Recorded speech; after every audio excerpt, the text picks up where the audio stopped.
ഇരുമ്പ് കൊണ്ടുള്ള ആയുധങ്ങൾ നിർമ്മിക്കുന്ന പണിശാലയിൽ നിങ്ങളൊന്ന് ചെന്നു നോക്കൂ. നിങ്ങൾ വിചിത്രമായൊരു കാര്യം അവിടെ കാണുന്നതായിരിക്കും.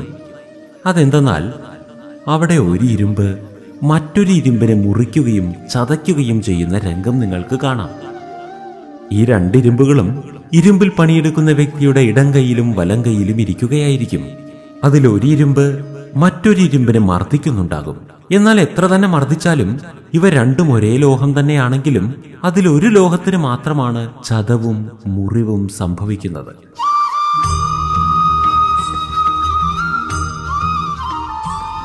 അതായത് മർദ്ദനമേൽക്കുന്ന ലോഹത്തിന് മാത്രമാണ് മാറ്റങ്ങൾ സംഭവിക്കുന്നത്. മർദ്ദിക്കുന്ന ലോഹവും അതേ ലോഹം തന്നെയാണെങ്കിലും അതിൽ മാറ്റമൊന്നും സംഭവിക്കുന്നില്ല. കാരണം എന്താണെന്നറിയുമോ?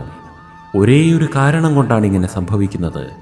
പ്രഹരമേൽക്കുന്ന ലോഹം ചൂടായിരിക്കുകയാണ്, പ്രഹരിക്കുന്ന ലോഹം തണുത്തിരിക്കുകയാണ്.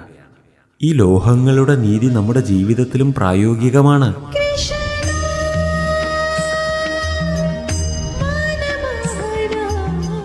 അതായത് ജീവിതത്തിൽ ഇതുപോലെയുള്ള സംഘർഷങ്ങളോ ഏറ്റുമുട്ടലുകളോ സംഭവിക്കുന്ന സമയത്ത് ആരുടെ മനസ്സാണോ ശീതളമായിരിക്കുന്നത് അവർക്ക് യാതൊന്നും ബാധിക്കുകയില്ല.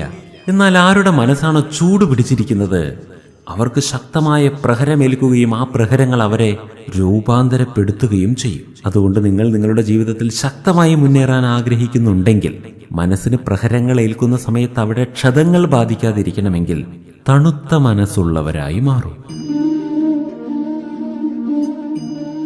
കാരണം തണുത്ത മനസ്സിന് മാത്രമാണ് പ്രഹരങ്ങളോട് ചെറുത്തു നിൽക്കുവാനുള്ള ശക്തി ഉണ്ടാവുകയുള്ളൂ.